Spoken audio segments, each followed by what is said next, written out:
doing? Scott is Scott Man, and welcome to Charleston, South Carolina. In this video, we're going to be exploring Charleston and check out some different things you can do while you're here in Charleston. Charleston is the oldest permanent settlement here in South Carolina. It was originally founded back in 1670 as Charlestown. Later it became Charleston. Charleston is a very popular spot in South Carolina. It sees a lot of tourists all throughout the year, and with it being right on the coast of the Atlantic Ocean, it's like, why not? One of the first things you should do when visiting Charleston is to check out the Charleston City Market. The Charleston City Market is one of the oldest public markets in the United States. It's been around since the early 1800s. There's a day market and even a nighttime market where you can do some shopping in the evening, and they even have some live entertainment as well, which you can check out. And at the market you can see many great arts, crafts, and many other different things. Make sure to check out some of the sweetgrass baskets, which are made here in the Low Country by the Gullah Geechee people.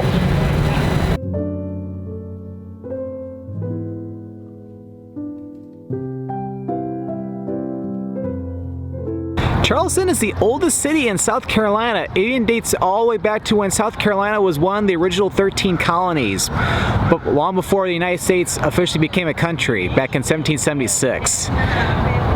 So with how historic Charleston is, you definitely need to check out some of the great historical things around Charleston, including Fort Sumter. Fort Sumter is most famously known for being the birthplace of the American Civil War back in 1861. And you can go to the island where Fort Sumter is currently by taking one of the tour boats over. The tour boats either come from Liberty Square over here in Charleston, or you can also take a ferry over from the Mount Pleasant side, which is on the other side of the harbor.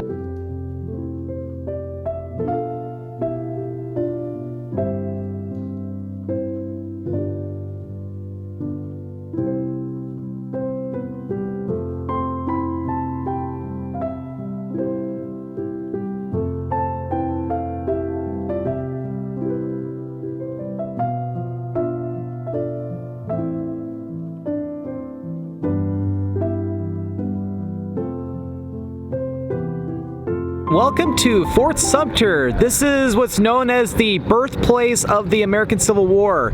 On April 12, 1861, the Confederate Army bombarded this fort, which was under control of the Union, and a day later it was taken into control of the Confederates. And throughout almost the entire American Civil War, the Union had a very difficult time trying to regain not only this fort, but also the whole area around the Charleston Harbor. There was a 22-month-long siege here by Union troops from 1863 until 1865, getting close to the end of the Civil War.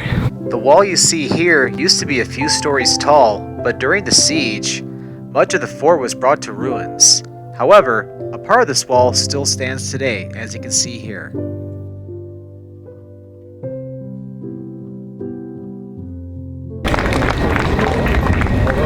And after a very long siege, again of 22 months, Union forces finally took back over the largely ruined Fort Sumter. This is one stop you definitely have to check out here in Charleston.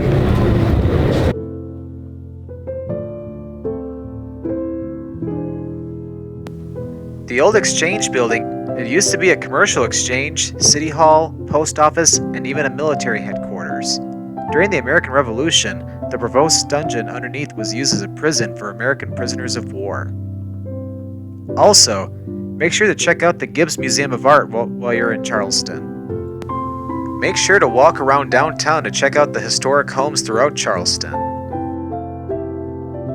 Go for a walk and discover some of the most beautiful homes in South Carolina, especially near White Point Garden. Some of the homes are also museums, which you can also check out.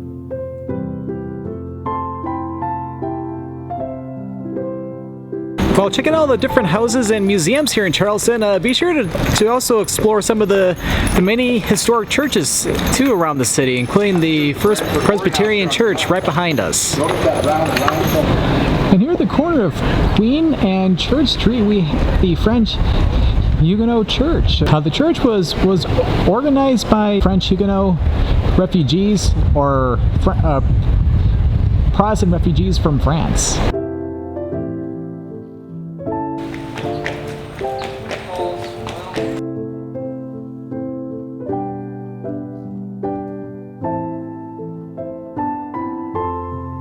While visiting the Holy City, check out one of the hidden gems here in Charleston in order to get away from some of the crowds.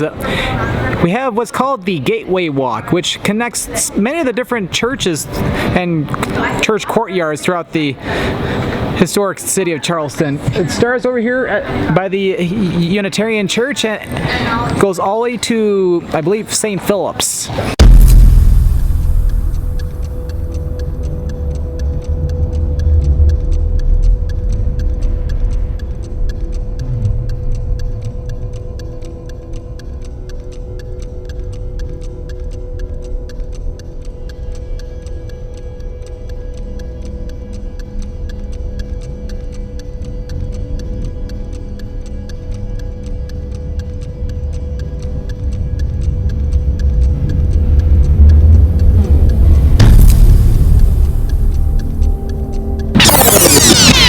Looks like we can't do the entire Gateway Walk right now because they're doing some construction in different parts.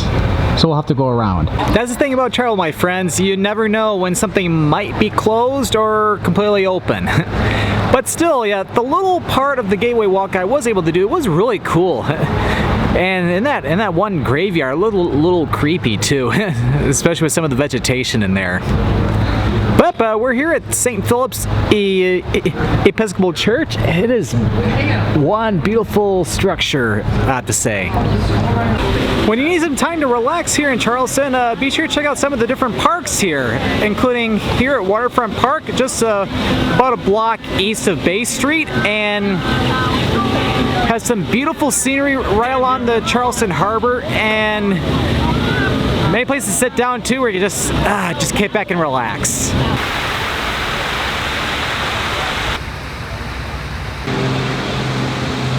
And over at the southern part of downtown Charleston, we have White Point Garden, another beautiful park. It's even said that in the 1700s that pirates were hung there.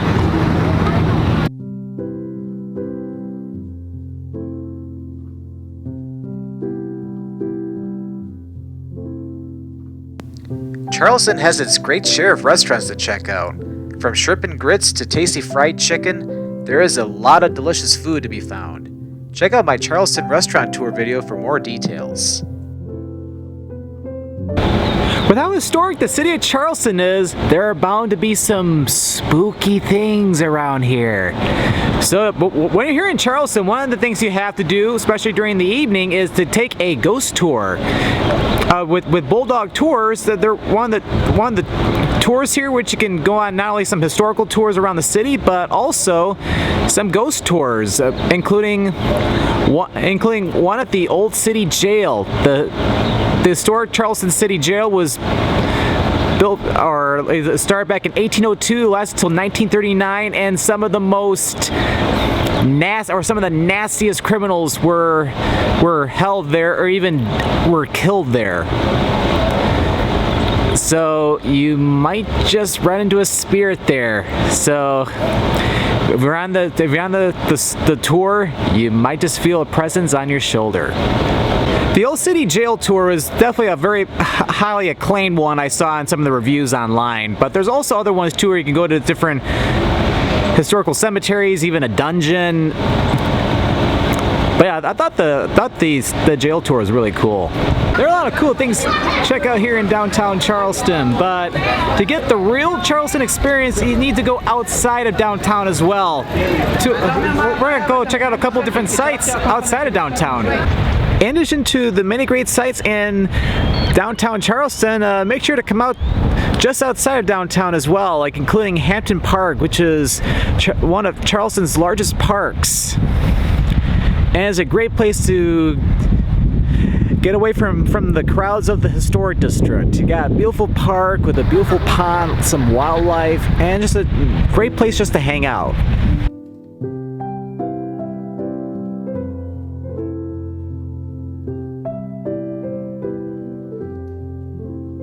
While visiting Charleston, you need to check out at least one of the many plantations throughout the area. On James Island, check out McLeod Plantation.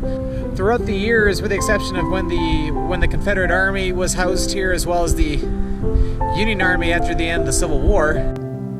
Take a guided tour of the plantation and learn about how the McLeod family ran the plantation, as well as get into the perspective of the slaves who worked the plantations.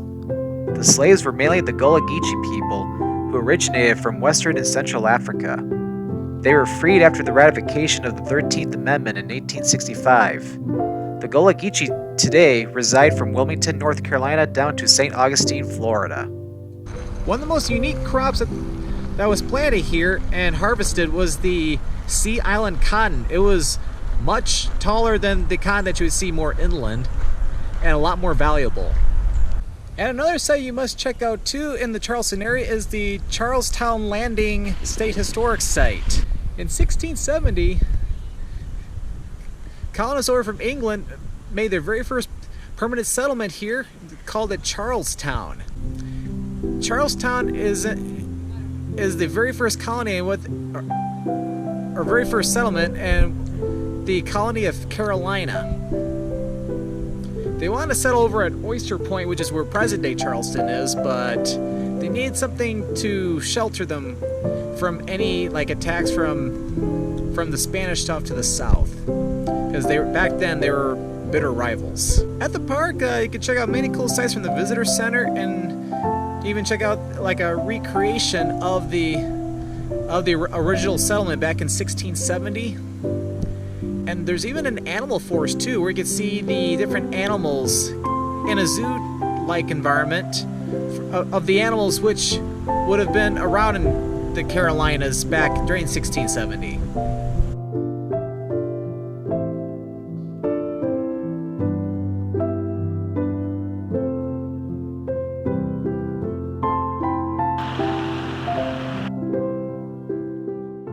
Well, I hope you enjoyed this video here in Charleston. Charleston is one city you must check out on your next visit to either South Carolina or even anywhere in the United States. Well, thank you for watching. For more of my videos, be sure to click that subscribe button to come along and join me for the adventure. And don't forget to click that notification bell so that way you know when a new video goes live. Well, thank you for watching, and this is Scott, or the Scott Man, signing out.